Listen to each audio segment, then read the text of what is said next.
this morning, and I'll start off with Michael. Michael, you were already unhappy about the situation. At all. So listening to the views of the ordinary Ghanaian there.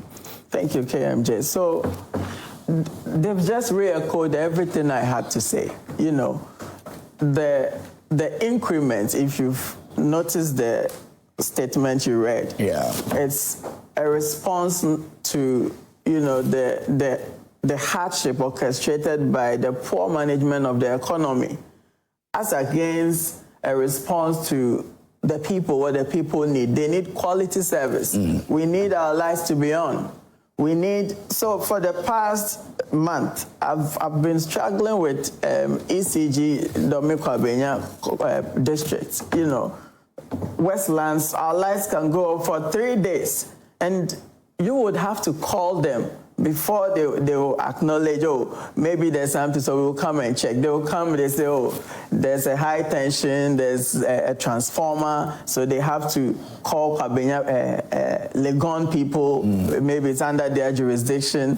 Legon 2 comes, they say they have to call somebody from head office to bring a wire. You see the excuses. And how long has this been going on?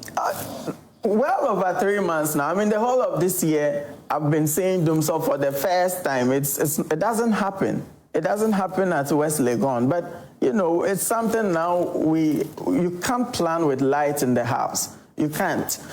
Why is it so? Because, like you mentioned, there's inflationary factor. You know, we are unable to keep the currency you know, at par with the competing. But that has been the case in last year. Indeed, and that's why I have a problem with the partisan approach to things. Okay, we have to, as Ghanaians, be able to agree on acceptable way forward, how to fix the economy. Until we transform the economy, I'm wondering, what is President Mahama doing with Alan's great transformational plan he gave to him? What are they doing with it? He willingly gave you ideas to help you transition our economy from one that is IMF dependent, from one that borrows to spend on consumption and all that, into one that really builds wealth for the people, one that deals with some of these problems comprehensively. They've shelved it. Nobody's taking any. But there was a meeting that you know, ended up having this presentation of the economic forum. Exactly. They did. Well, they didn't invite us. Oh, you were not there? No, we were not there. They didn't invite us. So that again is a problem. Alan kept talking about a government of national unity.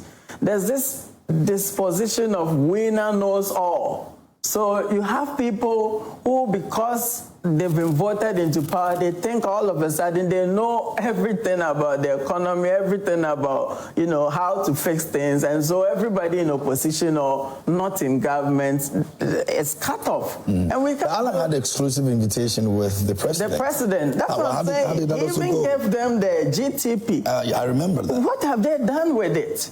What have they done with it? It's not too early. You saw their budgets, you saw their items. If you want to know where people's priority are, you follow the money, where they take the money to. Go through the budget, you see where their interests are. They are not interested in transforming the economy. It's actually a populist budget they put out there just to, you know, amuse voters. But there are serious and tough decisions we needed to make, because KMJ, from 2027, 2028, we're going to start paying our external debts. And that's where the real issues will come up. That's where you would ask yourself if it was wise enough for you to spend 300 million on procuring sanitary pads. You know, the kind of things we are spending on. Yesterday, I read some interesting take. Why are we not building a factory to produce those parts here, rather than spending 300 million to, you know, procure them elsewhere? Why is government not putting up a factory itself? With 300 million, you should be able to do that. So clearly, the focus is on spending, borrowing to come and spend, and no economy has been able to build prosperity and become that robust by that trajectory. It doesn't work anywhere.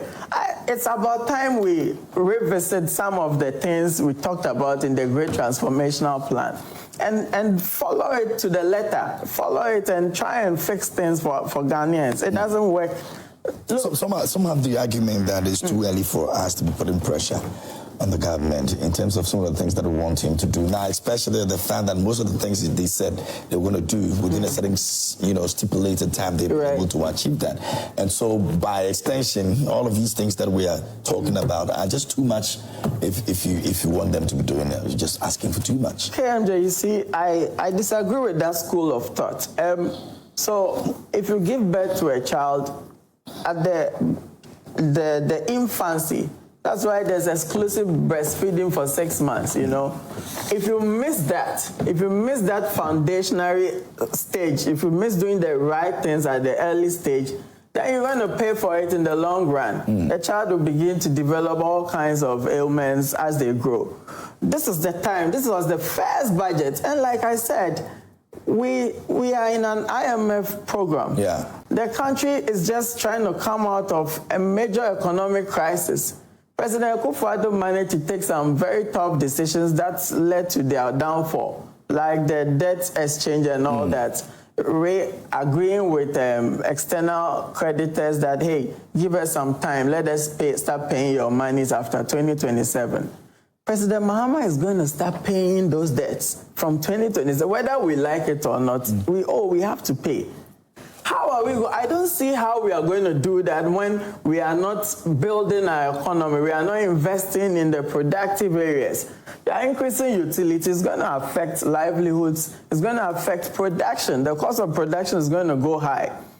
And in all this, they are not talking about what the Ghanaian plight is. Keep my lights on, give me water, give me clean water. They are not talking about that. They are looking at how to plug in the inflation gap. They are looking at how to, buy more fuel because fuel prices have gone high. So it's not even at the optimum level. We are looking at ground zero, how to ECG or whoever is producing the light VRA, they'll still keep their systems running. Okay. It's not about improving upon the system we have. Then we have a problem. I believe we have to be forward-looking, begin to plug in the gaps. And it started with the last budget they read, which I am so disappointed with because it's taking us nowhere. Okay. Thank you very much, Michael. Let me go to Honorable